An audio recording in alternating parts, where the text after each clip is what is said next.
Hi, my name is Daniela Anushev, and I'm an establisher of a democratic school for homeschool children called Dom Škola Momo.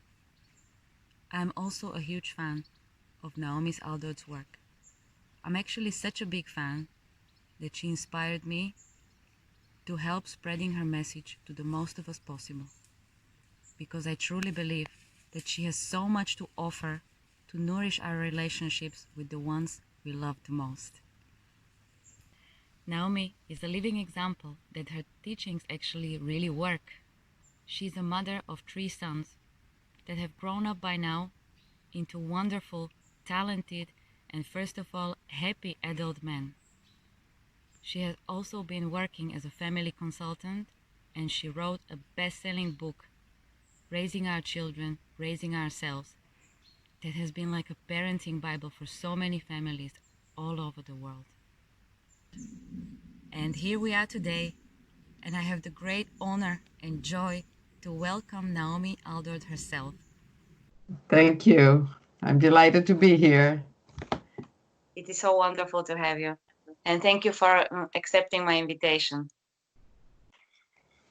You're welcome. Thank you. As you can imagine, having a person like you here evokes many questions. So I actually had to choose from all the questions that the parents have been asking me to ask you. And one of them was how to make a child cooperate, out of their own will. Well, that's what the whole workshop will be about. Because we can't make people do anything. That would be disrespectful. And when we try to do that, then the children rebel and actually don't cooperate. So to do it from their own free will, it actually need to be honestly not us making them.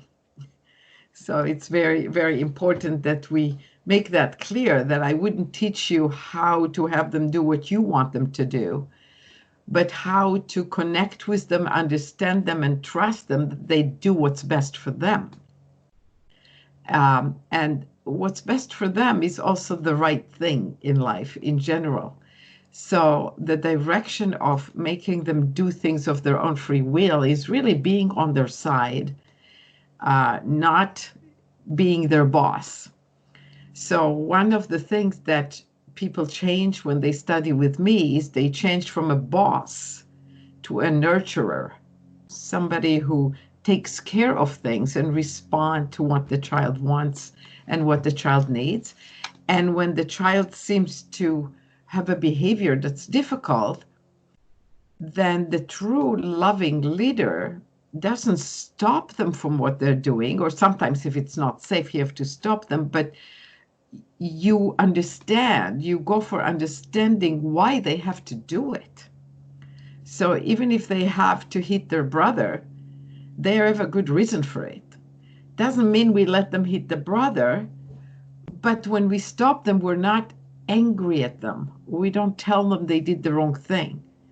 We actually go for understanding why they need to hit their brother. Yeah. And when we do that, we connect with the child. The child feels like, oh, we're going on a trip with them on what's going on for them inside. And that's how they become people who would like to cooperate and do what's right, because they see us doing what's right. They see us cooperating with their inner experience, with their feeling. Because when we say, stop, don't hit your brother, you're bad, we don't say those words, but we give this implication that you're doing the wrong thing, then we're teaching them to disconnect, to blame, to judge, and that life is dangerous and not safe. That when we make mistakes or we have emotional needs, nobody will understand us. We leave the child alone, misunderstood, because the child inside feels like, but I can't help myself. I'm suffering. I'm jealous, or I'm hungry, or I'm, frustrated, or I feel unloved and I doubt my worth and I don't think you care about me. You only care about my brother, or whatever is going on for them. If we don't connect and address that, then the child is now going to go against us because they see us as the police, the boss, the one who is to fear, instead of the one that we want to please, to connect with, and to get help from. So that's just in principle. In the workshop, I will work with each person personally. So people will be able to ask their question, tell their story, so that other people can learn from it, because most people have the same stories. It's a repeat situation. So they learn from each other. So one person tells me about how their child didn't go to sleep, and just, kept on doing what they were doing, and they couldn't put him to sleep, and they kept getting out of bed or whatever. Another one tells about sibling rivalry, another about tantrums or about threatening the parent. If you don't do what I want, I'll do this to you, or I hate you, and all these stories, when people work with me one-on-one while the group is watching, that's the time that people are learning from each other's interaction with me. Yes, with one answer you actually cover more people than. Yes, yes, but not everybody has to work on their issue. Those who want to do that, they make a great contribution to other people. And after I work with one person, then other people can ask questions or give feedback, relating to themselves, as much as time allows. We still have to decide how long the classes will be and the time and all of that. Yes, so the topics are not actually firmly fixed. It will be more flexible according to the audience.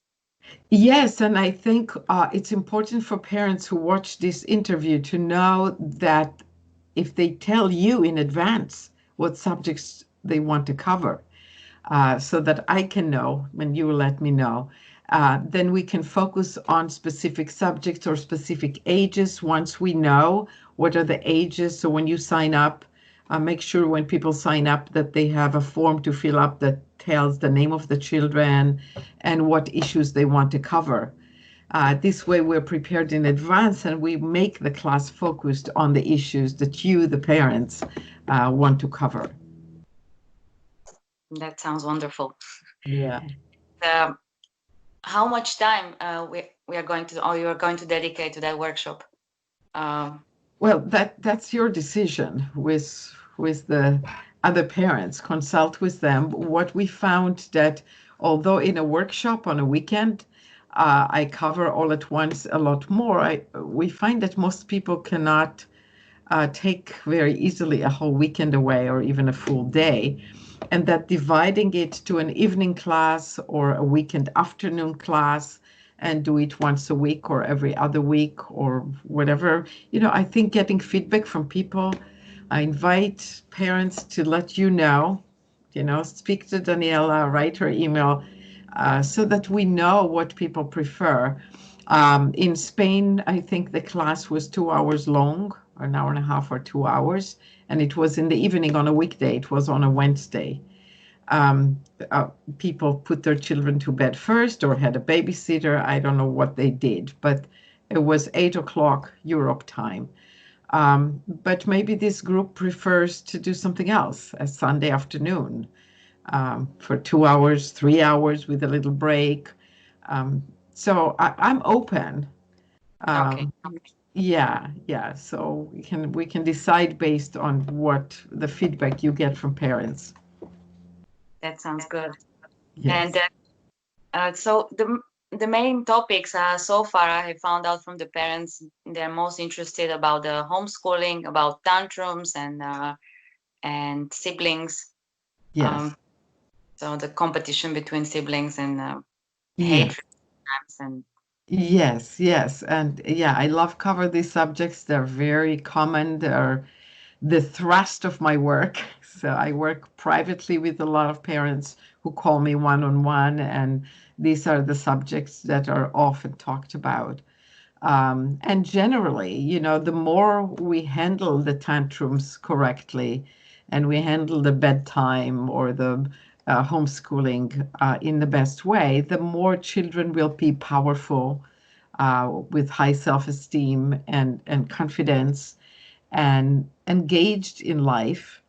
We want them to be engaged not so much about themselves eventually, but wanting to contribute, wanting to be part of, wanting to make a difference with others and not just about themselves, which is part of where the society today is going a little wrong.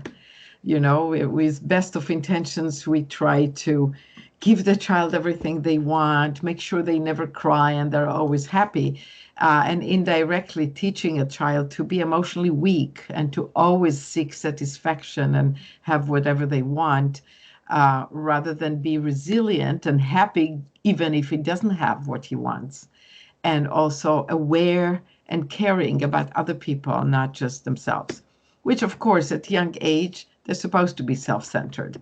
I'm not saying to take away from them the fact that they are all about themselves, but to gradually, and I teach actual skills that you can teach already at a very young age, not through teaching, but through how you interact and how you play with the child, such that you draw the child attention to becoming aware of other people have their own needs and their own preferences and how to take it into account. And children learn that very, very quickly, to include that in themselves and not just be focused on me, and what I want. Empathy, no? Yeah.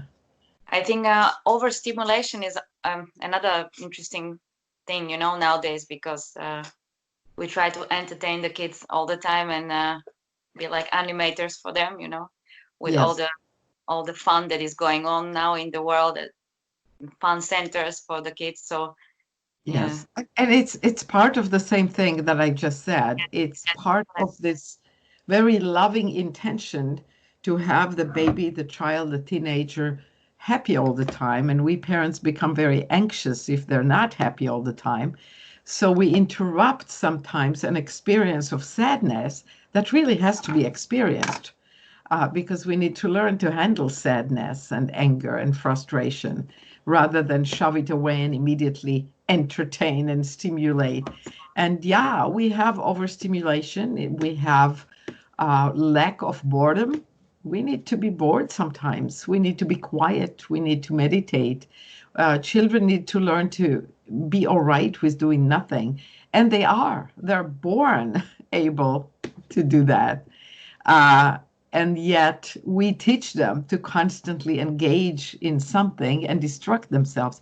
And we start as babies. And I will talk about that, how uh, as a baby, with best of intention to constantly keep them happy, we actually distract them from their emotions and distract them from being able to just be alone and do nothing and be quiet and just observe life. And then a lot of parents who call me for private sessions, which I do like this, or Skype or Zoom, they complain that they have 4 or 5 years old who can't play by themselves. It's like, oh, I have to constantly provide something. Well, you train them this way. Yes. And it's really a modern thing, because I'm not for going back to children should be seen but not heard. Absolutely not. We need to include them and respect them, but we don't need to constantly give them the message that life is about constantly entertaining them and engaging and distracting from emotions. Emotions are part of life. Frustration is part of life. We don't want to create it purposefully. We don't go and hurt the child or give them a toy that they can't handle, for sure. But some degree of frustration, sadness, disappointment, all these things are good. We don't want to distract from them. And it starts with babies and with crying. And no, we don't leave them alone to cry, but there are ways to respond, and there are ways to respond in terms of the message that we give. Yes, of course. And out of your experience, what is the issue that the parents struggle the most these days? I think they struggle with the concept of leadership. Um, And that's a modern problem. Most of us, I know I still was, some young people like you maybe was already raised more respected, but many of us were still raised with the parent being the boss and telling us what to do. And we're trying to break that mold. So the main struggle we have is how to break that mold, not be the boss, not tell children what to do, and yet be a leader at the same time, where the child will trust us and where we are still the guides. We are still leading where the sheep is going. So I would say a lot of parents struggle with that on the side of being permissive, like letting the child hit them, and thinking it's a joke and they can just pretend it's all right. And then they go bigger and they're still hitting them and then they call me. So, or the child having tantrums to get what they want rather than to express emotions. It's all right to have a tantrum. It's not a tool to get what you want. But parents are struggling with, where am I putting my foot down, but in a loving way? And the way I teach it in a loving way. Putting your foot down doesn't mean being the boss and forbidding and being harsh, but it means that you are the leader and you can, in loving and connecting and compassionate way, be on the child's side without being the boss who destroy what the child is doing and going against them. You don't have to go against the child to be a leader. You actually can go with them and lead them where they want to go in a loving, kind way. And that's why when I teach siblings, I show parents how each child can come out of your intervention feeling equally that you've been on their side. Because you understand each one. You don't fix the problem. You actually listen and connect with each child's issue. They always have a valid reason for what they do, including for grabbing the hair of the other child or pushing them and making them fall or taking their toy away. They have some actual valid reason, just like adults. Every adult in any kind of dispute is sure that they are right.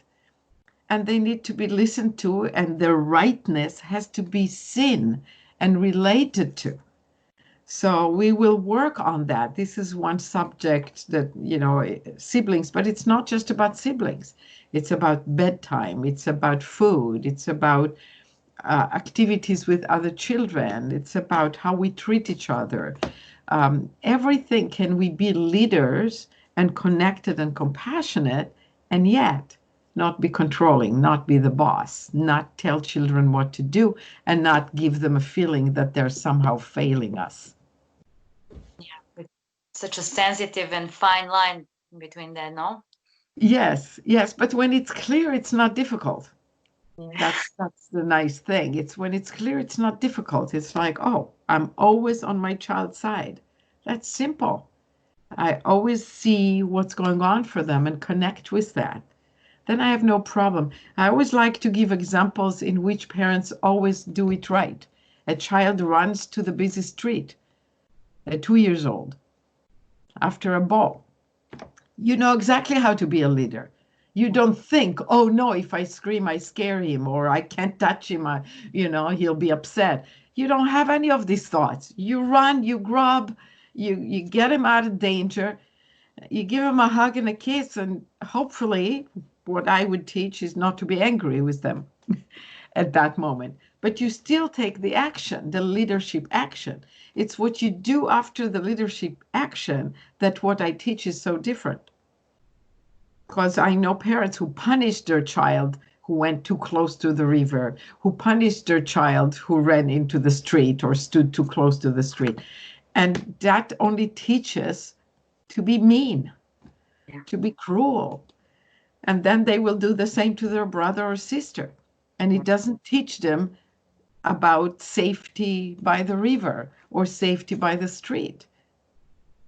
But when I pick up a child that ran into the street and tell them how scared I was and and understand why that they wanted the ball, and tell them I'll buy them a new ball because by then maybe the ball has been run over.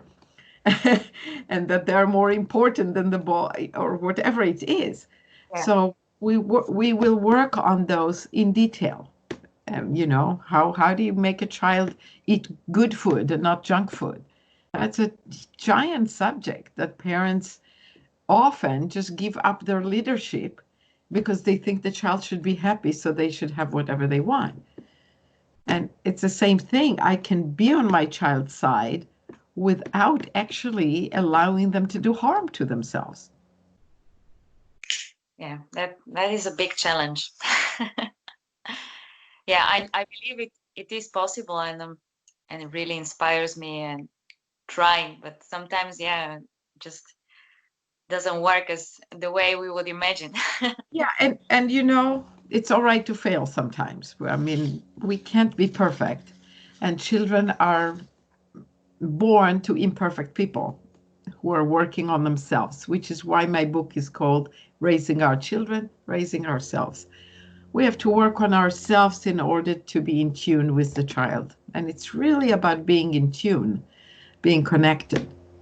Yeah. The wonderful thing is, though, that the children are always willing to accept the imperfection, no? When we admit that we are humans, imperfect. Not only they're willing to accept, it makes their life easier. Because if parents are perfect, that's much too hard. They can't live up to that expectation. Oh my God, my daddy is such a perfect person. How will I ever be that? Then they're teenagers, they want to commit suicide because it's a lost cause. So it's actually important to say to a child, I don't know what I'm doing. What I just said to you, I wish I didn't say that. That was totally wrong. I can see I was, it's just painful for you.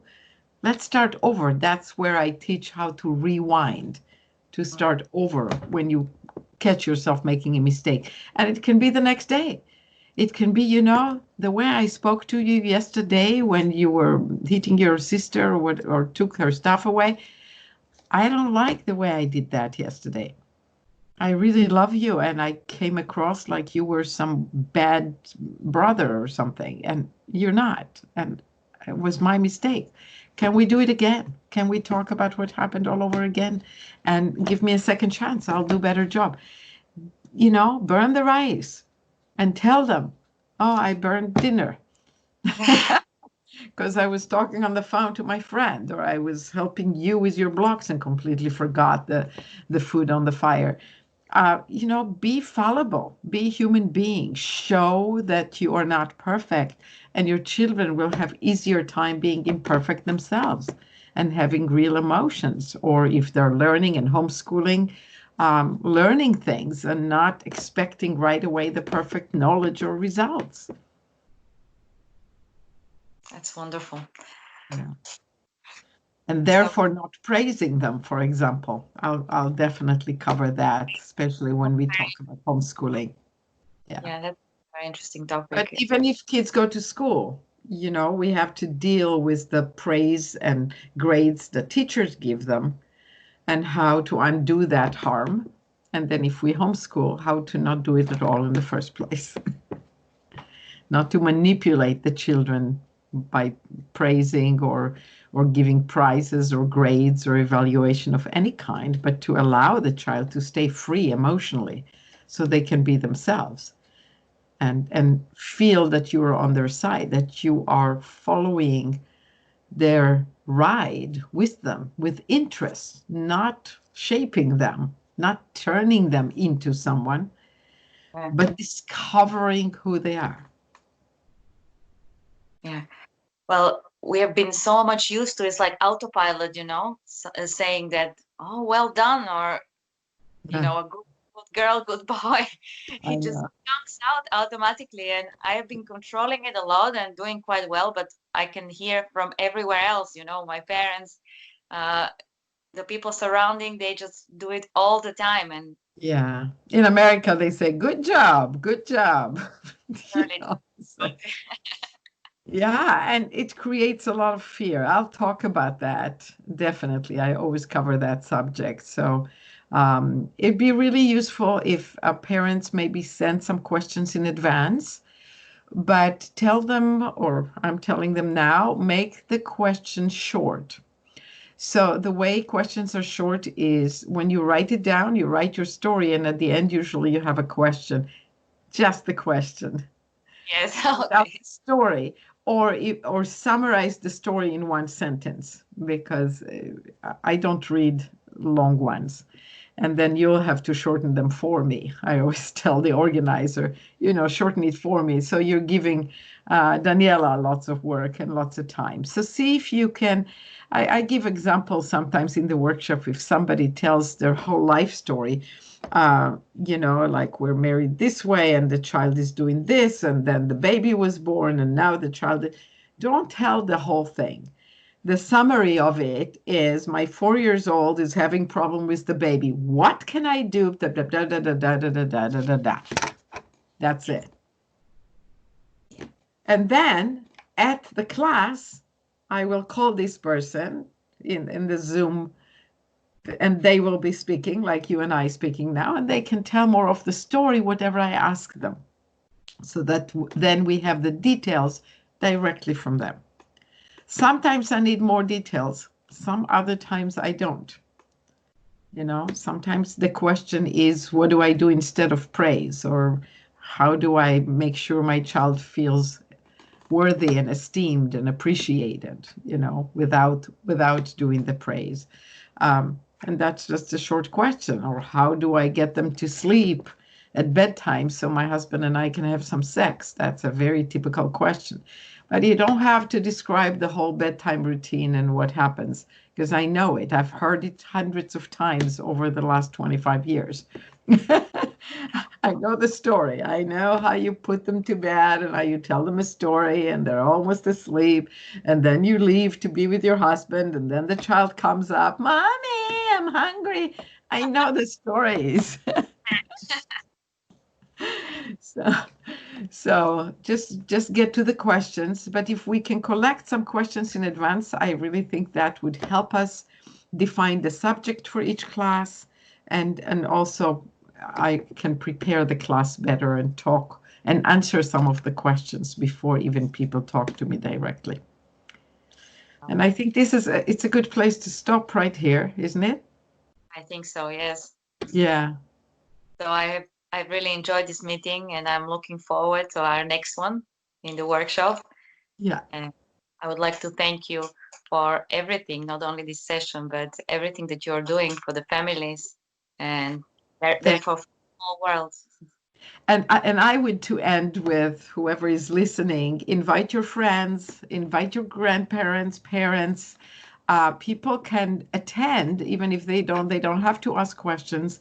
Sometimes people tell me, oh, I wish my mother was there to hear what you have to say.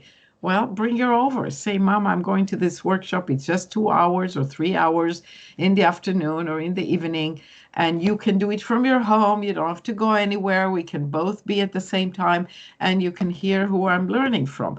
Not every parent want to participate, and those of you who know, no way your parent will ever do that, or sister or friend, that's fine. But spread the word, get more people, because if you get more people to the workshop, then you have more friends who think on your page, and their children play with your children and don't do some harm and contradict what you're trying to do. So the more you have people who participate and read my book and take sessions and come to these workshops, the more you have the kind of community that you want. So, and I'm really looking forward to seeing all of you who are going to show up, and I'm sure some of you that I already know, that have been in live workshops or in private sessions, etc. And I'm looking forward to it. Thank you for organizing, Daniela. Thank you, Naomi. Thank you. Bye.